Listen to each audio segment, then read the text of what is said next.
Hi everyone and welcome back to Nutritics. My name is Amy and I work with the engagement team here. We just launched a new version of the software, so I'm going to take you through the changes quickly. We have some really exciting changes this month, and first up is our new forecasting and production sheets. So you can now forecast your menu requirements and export that directly to a shopping list with both production steps and scaling for the forecasted amounts. So if we open a menu, we also have some forecasted amounts input here. So we have our forecasted servings, the popularity of these dishes, how many we produced and how many we sold. And then off that we have our unsold servings as well. So if we export this forecasted menu directly out to a shopping list or a production sheet, for now it doesn't matter, you'll see that this directly inputs the forecasted amounts for your menu items. So if we go down to the bottom bar, we can click to include a shopping list and a forecast table. Another change that we've made here is that you can now actually group your items by the supplier or the data source. So let's generate this new sheet. So at the top here, we have our forecast table. You can also leave some of these columns blank if you need to and fill them in later. And when we scroll down, we have our normal shopping list. But what's new is we now have these production steps. So this will copy directly across from the food or the recipe workspace. So you have any cooking instructions or notes that you've left on the item. It also doubles up as a scaling feature. So depending on your forecasted amounts or what's on your menus, we'll scale it. And what's really cool about this is we'll also scale any sub-recipes separately. So if you have any sub-recipes in the master recipe, there'll be a separate section here as well.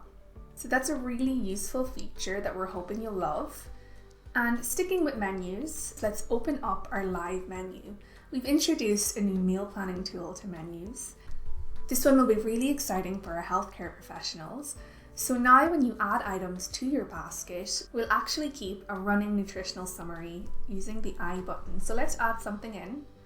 If we add in some cheese and bacon swirls to our order, the basket updates, and if we click on this eye icon, you can see the nutritional information here, and it's compared directly to percentage reference intakes just for the average population. What's really cool about this is if you have your clients set up, particularly for those in our healthcare setting, we'll actually compare it directly to the client's specific targets. So let's open up a menu in our healthcare setting. Okay, great. So we have a new menu opened and I want to order a meal for this patient for breakfast tomorrow. So let's throw in a quick order for breakfast. So we can see that these tally for the child.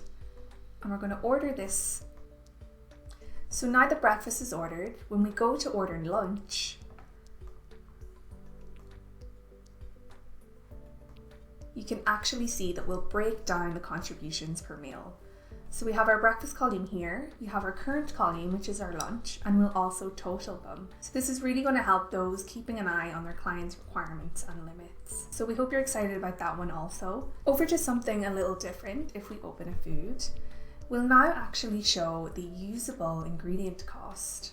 So when you've input a cost for your item, so if we say £2 per 500 grams, but only 87% of this is actually usable. So this would be the core and the skin of the apple in this case.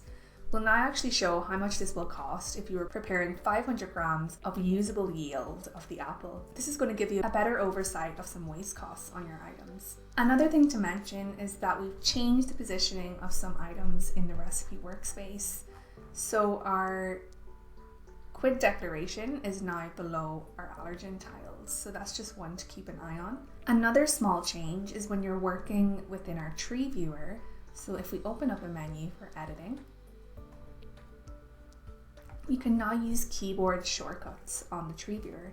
So if we click into an item, something we can edit, and we change the sale price here, you can now press tab to move between the columns. You can also click up and down to move between the rows as well. So hopefully this cuts out a bit of time and just allows you to work a bit quicker when you're using menus, recipes, or food groups. And one last thing to mention, our new dataset, GB23, has just went live. Some of you that use our UK database might get a notification to upgrade their foods. So this just means that the new and improved set might replace some of those older GB15 items. So you can accept this, but if you prefer to stick with the old items, you can go to your settings, data sources, and switch on custom sources. So this will allow you to select the GB15 dataset only. This dataset has been extensively researched and it's a fantastic addition to Nutritics. So whether you're working in hospitality or research, it's giving you the most up-to-date insights on nutritional research. We do have a blog on this if you'd like to check it out on our website, but that's it from me. If you have any questions on any of the above, just let us know at support@nutritics.com.